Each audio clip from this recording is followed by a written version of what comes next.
Welcome to the Humble Hoof podcast. My name is Alicia Harlov. This is a podcast for both horse owners and hoof care professionals, offering discussions into various philosophies on the health of the hoof and soundness of your horse. Please check us out on Facebook or at thehumblehoof.com.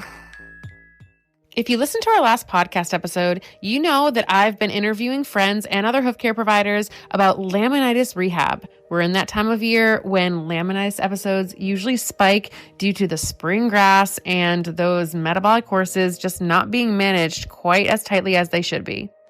This week, I chatted with Maggie Lambert, who is a hoof care provider based out of Colorado, who has been on the podcast before, and she talked about one of her own personal horses and how she rehabbed him from a previous navicular diagnosis, which turned into a laminitic diagnosis. Well, I know that you've been on the podcast before, but I was wondering if you could just give a little information about your journey in hoof care and the area that you service and kind of what you're doing now in the hoof care realm. Absolutely. My name is Maggie Lambert, and I'm based in Southern Colorado. I run Diamondback Farrier Services with my husband. You can find us on Facebook and Instagram. I've been a farrier for about 4 years now, and I'm passionate about riding in the backcountry with my husband and our herd. And then we have 3 Mustangs and 1 Rocky Mountain, and he's the special guy we'll be discussing more about today. Oh, that's so cool. Okay. Yeah. I don't think I realized that he was one of your own. So that's awesome. Yeah. And I mean, you know that I'm trying to do a bit of a series on laminitic cases and rehab. And especially this time of year, I don't know if you guys have the same issues that we do, but we often get a huge spike in laminitis cases in the spring because of the spring grass and horses having, insulin issues as they're trying to graze all this, new grass shoots coming up. And I wanted to give hope to owners and just some protocols and advice to follow to help their own horses. So I'd love to hear a bit more about that case. So if you want to start and just say maybe how you met him and what symptoms you noticed when you first, came across his case. Yeah. So where we're at now in Southern Colorado, we don't have a lot of really fresh, super green grass. It's more native grasses. But when I was working and living in Northern Colorado, we tended to see a lot more of the onset of cases because a lot of people have irrigated pasture up there. But I met Cedar in December of 2024. He's a 12-year-old Rocky Mountain gelding, and he was used for leisurely trail riding with his owner at the time. I actually met him when we were living in Kentucky for a brief time after we got married to be closer to family. And the owner was basically having issues scheduling her farrier, but was also wanting to transition out of shoes. So she sought me out along with her friend as well. So I pulled shoes off of him that December. He was in a heel toe package. Basically, are you familiar with like heel caulks on shoes, on metal shoes? I'm not really. Yeah. So if you could tell us a little bit about what that is, that'd be great. Yeah, so something you can look up too for visualization is like a heel and toe shoe. So basically, it'll have a little extra metal material, like a toe grab at the toe, and then they'll have a little heel caulks, which is just adding height to the heels. It's not to the shoe overall. So it's not like a wedge shoe, if that makes sense. So they're more like little blocks that are forged in, or sometimes you can also just buy the shoes pre-made as well. Oh, cool. All right. And so what's the purpose of him being in that shoe when you met him? Was there like a reason that he was in it? Yeah, so he was actually diagnosed with navicular changes. And so that was the farrier's reason for choosing that package. But that package was also on her other horse as well, who was not diagnosed. I was never able to get a hold of that farrier or her previous vet to discuss the diagnosis and get the radiographs or to just see what he was thinking in terms of his case. But he was a horse that really wasn't ridden terribly often, especially since she had the 2. So it was more like just kind of pulling him out of the pasture a time or 2 a week, more so often in the summer when they would go out on trail rides with their friends. Okay. Yeah. And so you met him, and was he like actively lame when you met him? No, he actually wasn't. He had a lot of wall, which was great in terms of transitioning him to barefoot. So I did pull his shoes and had pretty awesome success with him the first few months of going barefoot. But one of the first things that I actually noticed when I was pulling his shoes was that he had toe flares in his dorsal wall, which was the one was especially more noticeable on the right front. And then he also had event lines, which was concerning to me, but he also was really, really long. So there's also a possibility of sometimes seeing mechanical laminitis as well. So I was considering that and making all my decisions, but he was totally comfortable across all terrain for the first few months before we started to kind of see some more changes in a negative way towards laminitis. And what was that like, was that he became footsore, or what were the symptoms you were seeing? Yeah, so all of a sudden, mid March, April hit, and he started to develop a lot of fat pads, significant behind his shoulder, butt, ribs, and then his neck was very crusty as well. And he even had some kind of fat pads behind his eyes. I don't know if you've seen that before, Yeah. but that was the first time that I've seen that. Yeah, I have seen it on some metabolic horses where it's almost like a swelling and that orbital depression above their eye. Yeah. And then another thing that I started to see was his feet started to have separation, especially in the fronts, and then excess flaring in the hinds. And they were on a super tight 3 to 4 week schedule. So I knew that there was something else systemic going on. Yeah, And then he absolutely. started to be a bit footsore as well. Oh, man. So what was the change? Was it like grass coming up, or what was the change from when he was really comfortable overall terrain to when you started noticing the changes? Was he just gaining weight, or was it a diet change? So he was gaining weight. He was on free choice hay and then also access to pasture 24/7. And the grass started to really shoot up in mid-March and April that year, and then it was also super muddy as well, which didn't help when his walls started to become a bit more weaker due to the inflammation.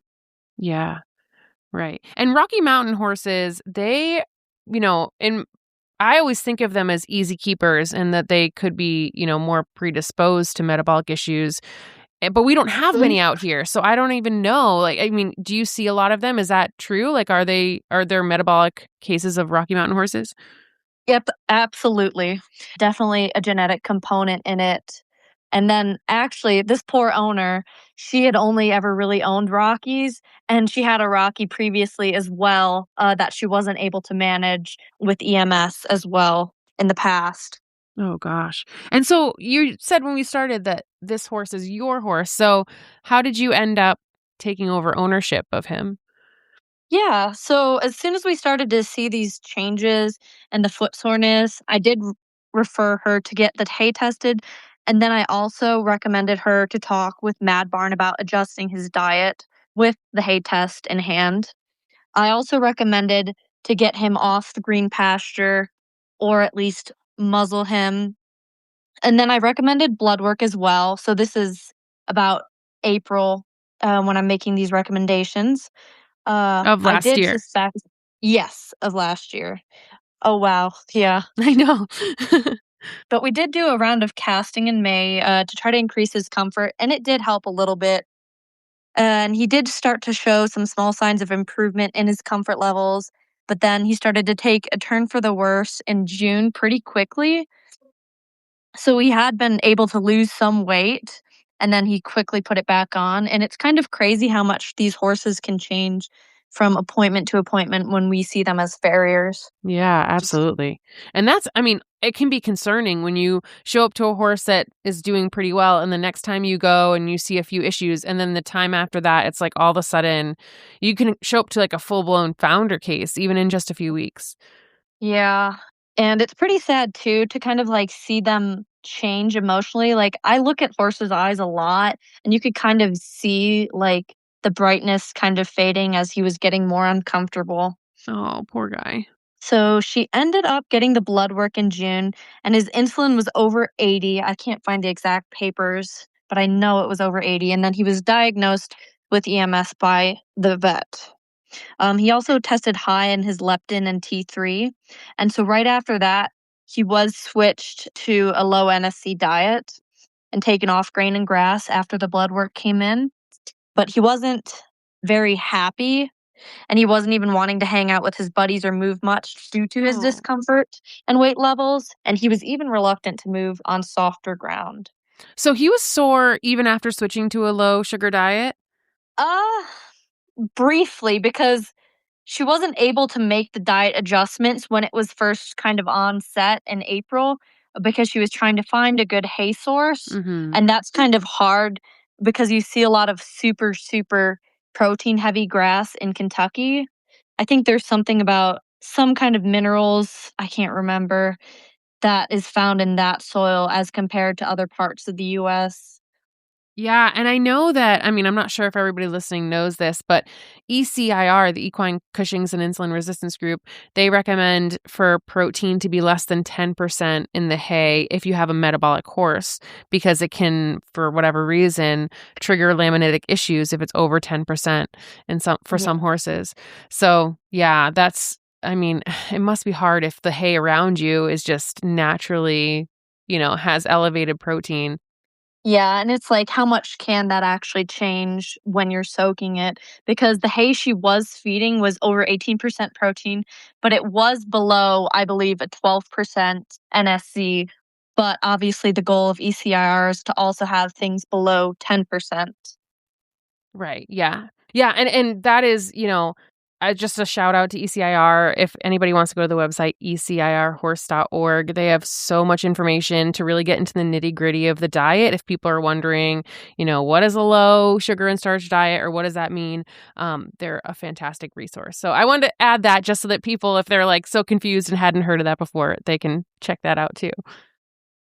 Yeah, I guess another thing to throw out for all the people out there that their horse may be experiencing subclinical or acute laminitis is to talk about the seasonal rise Hmm. um, for blood work.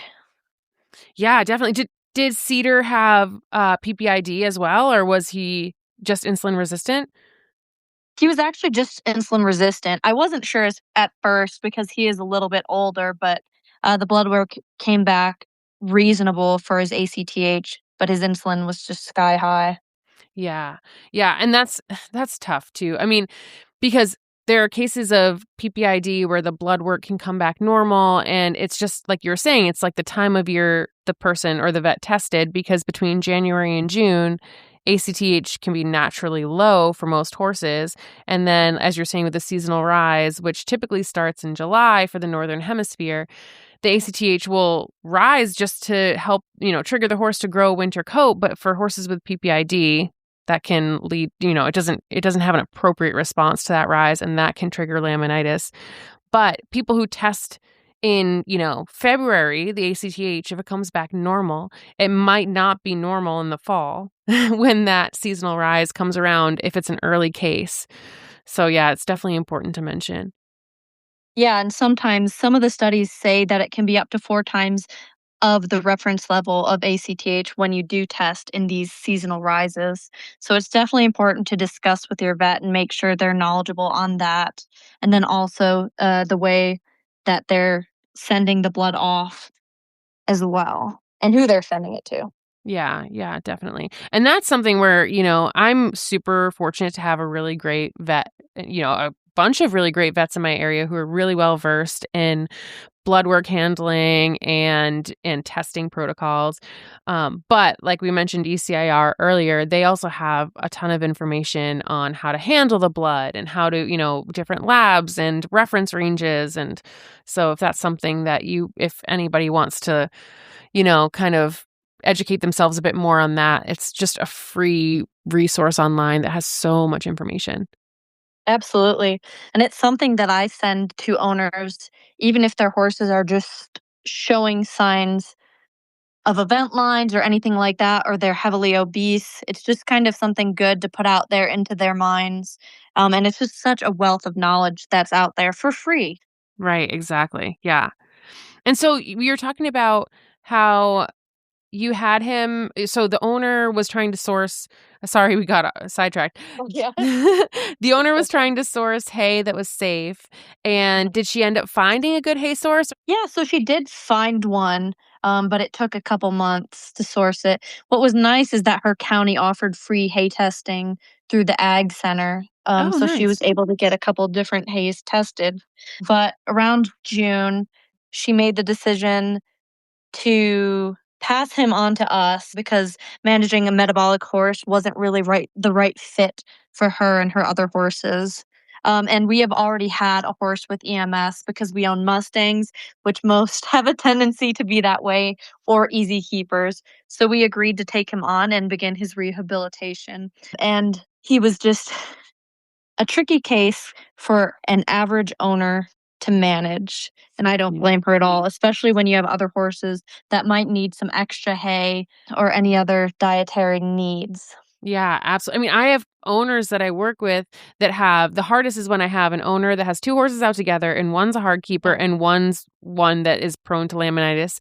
And they want to have their horse have a companion, but they need to feed one more or feed, one of them second cut hay or it's really, I'm thinking of one specific barn right now where the owner is trying the best she can for these two polar opposite horses. And it's so difficult unless you force them to live separately. It's really hard to manage horses with such different needs unless you're really well set up for it.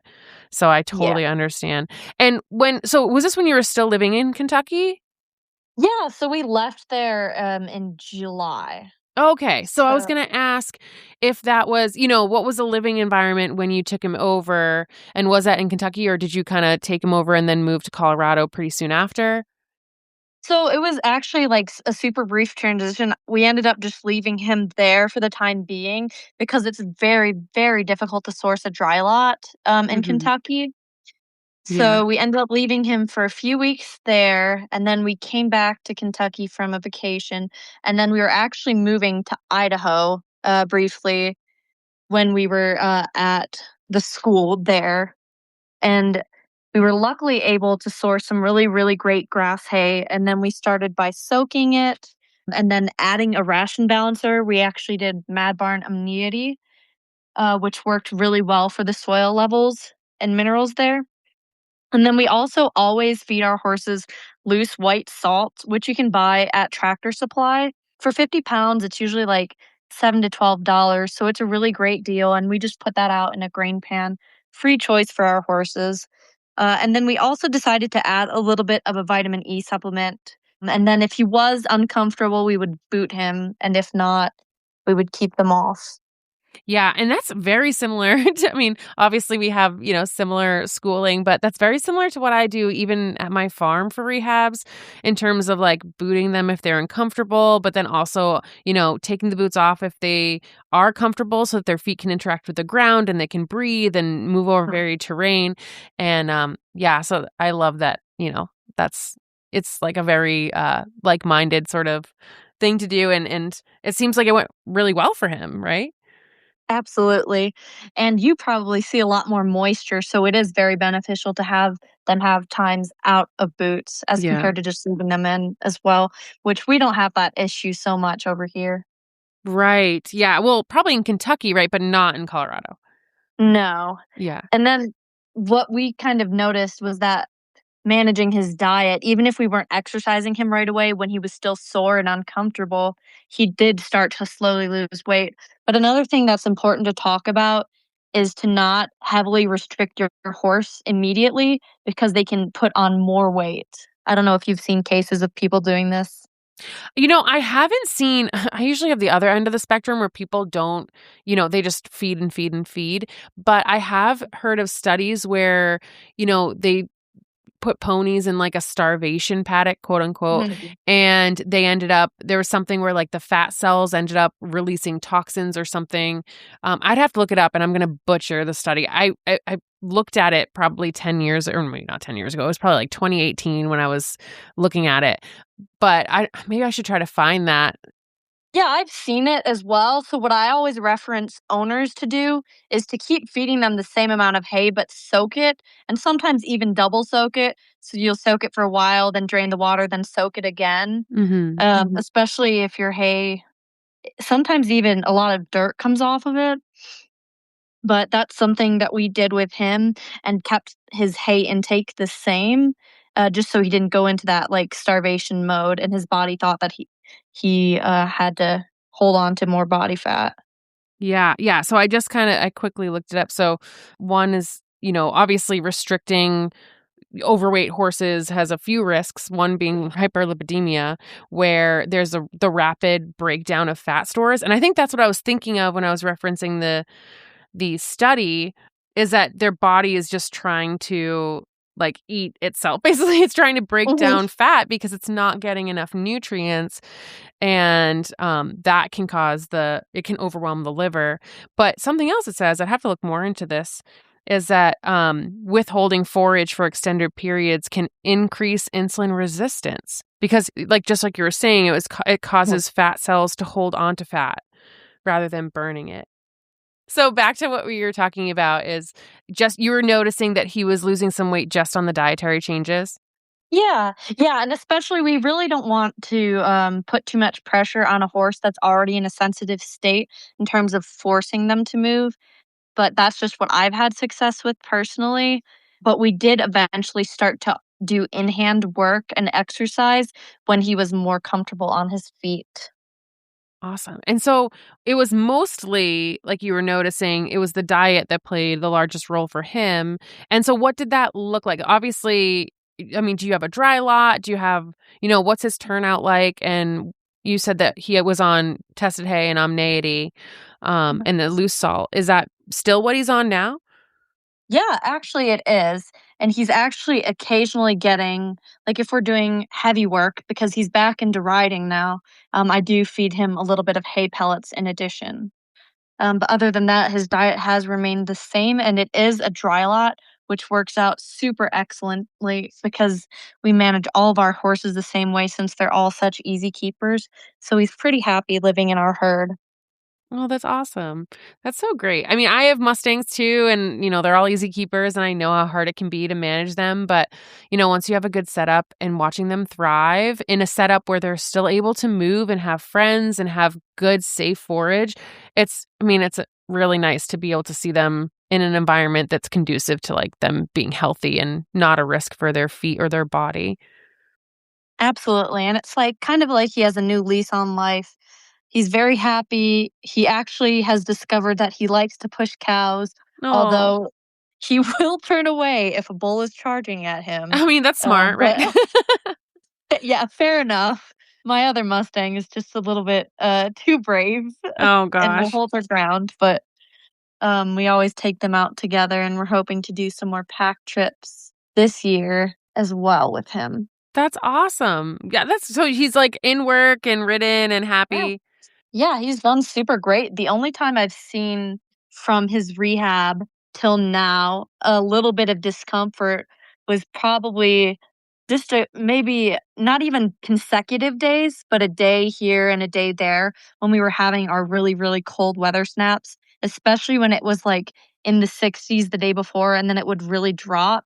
I saw him a little bit footsore, but I was thinking a little bit more like in terms of winter laminitis, it wasn't more due to his weight or anything at that time.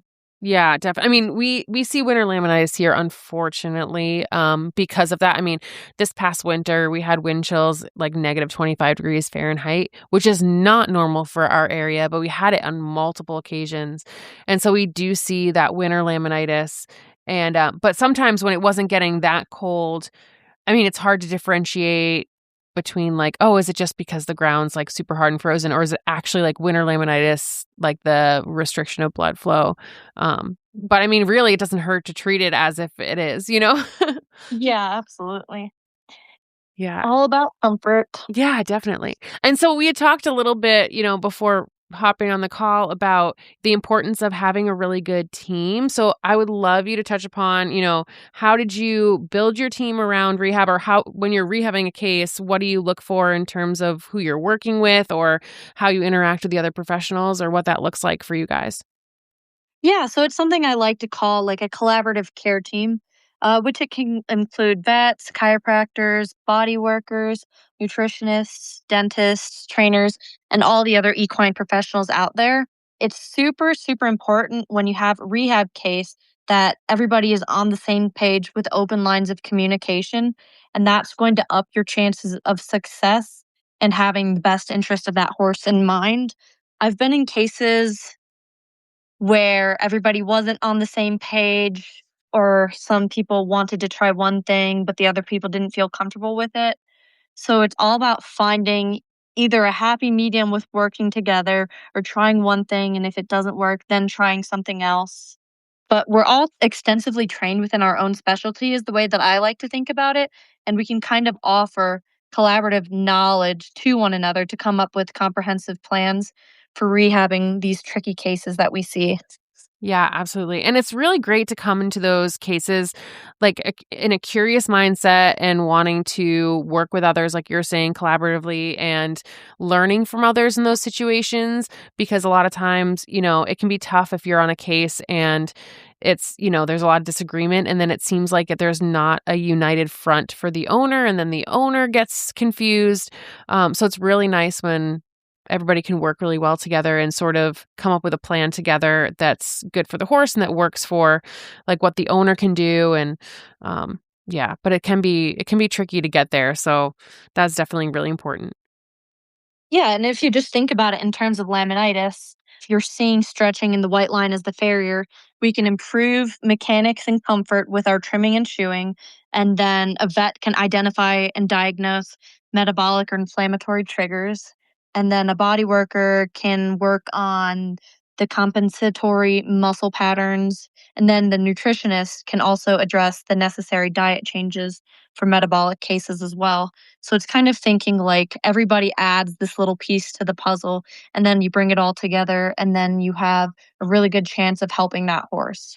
Yeah, absolutely. Well, it sounds like it went really well for Cedar, and I'm so glad that he's with you and that it sounds like he's doing great. And, I mean, it's really nice to hear more of these stories because I don't think people realize, for so long, founder and laminitis was one of these like death sentences for horses. And now as we know more about it, it's so amazing how well these horses can recover with the right management and how like they can go back to riding and productive lives. And, it's not even that they have to be retired and just live, with fear of setbacks forever. It's something where the management plays such a huge role. So I'm really thankful that you're able to jump on here and share a bit of what you did with him. So thank you.